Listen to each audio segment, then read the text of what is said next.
Wait, so you're telling me that these little black dots, microbes, get around by emitting light and like a massive amount of light? That's inconceivable. Hello and welcome back to the couch. We saved you a seat. Look, my name is Luke and today we're checking out chapter 3 of Project Hail Mary. I'm just gonna jump into it. Chapter 3 is, I'm locked in. We find out that our John Doe is a teacher and that he is an excellent teacher. He teaches middle school. The students are much smarter than I was in middle school in terms of the knowledge they have. And you also find out that his room is ornate and well made, and he loves physical science. Right? He talks about the model and the jars, the Jacob's ladder, which is pretty cool. It's not theoretical. He likes to touch and see, which is cool. I like that's the case. It's pretty good. Oh, and one of his students also catches him in, he tricks him. He tricks him. And he rewards the student for tricking him. And it really speaks to our John Doe, which we'll reveal the name in a minute. But our John Doe having intention with how he speaks, which is fascinating. He's thoughtful and he's intentional with how he speaks, which I think is going to be a great sort of movement, or communicates. We'll say communicates with how he communicates, which is going to be a great sort of thing to take into the future, because he's so thoughtful. I love that they do this in this book. But you also find out right directly after they let out the school that he's not great with authority that disagrees with him. He wants to avoid the students' parents, which is, look, I have teachers in my family. I get it. You don't want to be told how to do your job, but he's like actively avoiding it, and then that trend continues, right? Because he finished school, he's packing up his stuff or whatever, he's getting ready to go get a coffee, and then you get Eva, we're gonna call her Eva Strat walks in, and she announces herself, and she is, I'm gonna give it to you straight, I'm gonna ask direct questions, and I happen to know someone who's like this. I used to work for someone like this, where everything they have in their face and how they communicate is no tells. Great. I imagine that this chick, Eva, and the person I used to work with, they have great poker skills because they're direct and they're intentional and they're right here, right? You know exactly. It's almost difficult to trust them because you don't know what their motives are because they're so unreadable. I got that immediately from this person, and so I can't wait to kind of dive into more of her character, because really throughout the rest of this chapter, you're only getting her direct, forward, front facing. You find out that she was put in charge of the joint task force to handle to address the little black dots and the Petrova issue and the sun's luminescence issue, and it's funny that this is where you find out that his name is Ryland Grace, which is a cool name. Ryland doesn't believe him or believe her that all of these people are coming together to unite to figure out what they can do about this situation, which I thought was great. What's funny is that she confronts him about a paper that he wrote that kind of proves that you don't need water for life to happen. That water is the combination of hydrogen and oxygen, and that all you really need for life to happen is mass duplicating or mass becoming two separate things and then happening again. And you don't need water to do that. And so he wrote this paper about not using water for life because he's a biologist. And then he immediately left academia because he wrote it out of spite for the rest of the people who are in academia, which is hilarious. Speaking of spite, though, she tells him, "Hey, we need you to do this thing," right?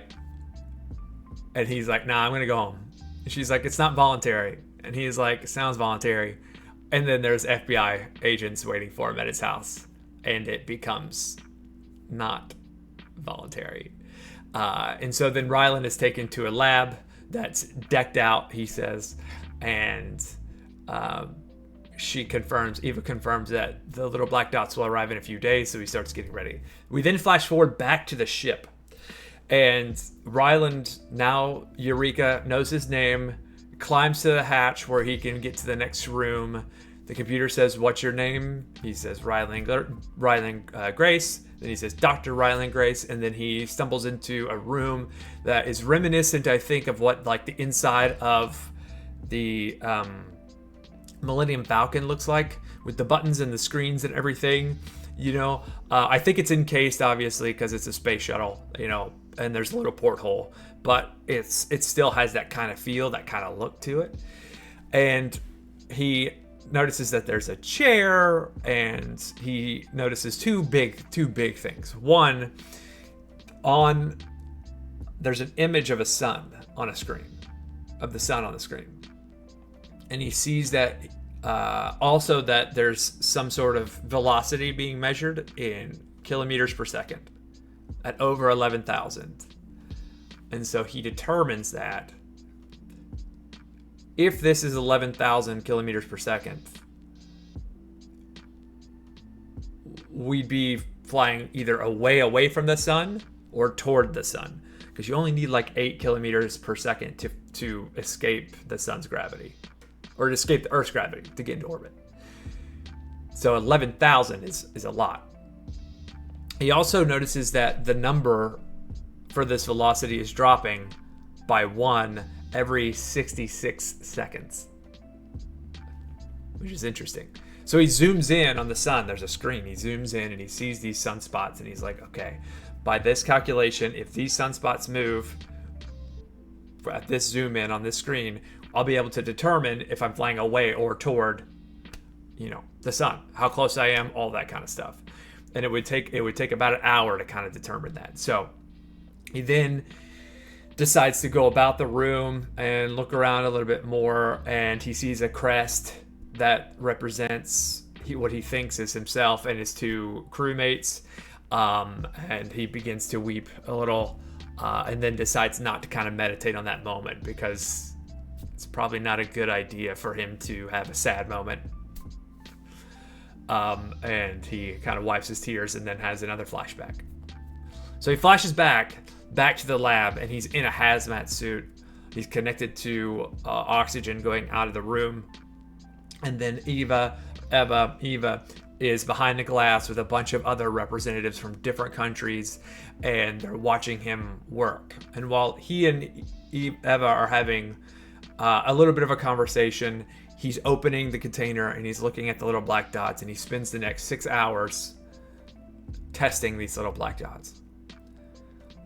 After the next 6 hours, he and Eva have a quick conversation, and these microbes, he finds out, nothing really affects them. X-rays, other things don't really affect them. But what he does find out is that these things are emitting light at their level. And what he explains to Eva is that light has its own force. It's minuscule, it's minor, it's in waves, right? It has its own force. Like if you held a flashlight and clicked it and you were in a vacuum of space, you would move slightly, right? But these things emit so much light at that microscopic level, at the microbial level, that it pushes them through space quickly. And the way he describes it is it's near E equals mc squared situation. How much light these things are moving. Like they're using immense amounts of light per black dot, per microbe. And that is what makes Eva, scared. Right, because then he admits that these things come from the sun. They absorb light from the sun and then use it to transport, which is almost cursed, which is awesome. That's maybe that's the coolest part of the chapter, I think, for me. There's other cool parts. This is a really cool chapter. It's hard for me to put this down. So when they determined that, he determines also, and he explains that this is an evolution. These things have kind of evolved, and then he also determines that they're invasive, right? They'll go and steal energy from the sun or from a star, and then leave, like they've been doing, and that's super scary. They're like algae, and he specifically uses the word astrophage, which is microbes in space that act like algae. So this is the plot, ladies and gentlemen. These things are stealing energy from the sun at a pretty rapid rate. So rapid, in fact, that it would cause an ice age in under 5 years. Fascinating. You then have a flash forward, and Ryland comes back to his senses. And he remembers it's been about 10 or 15 minutes, and he checks the sun on the screen.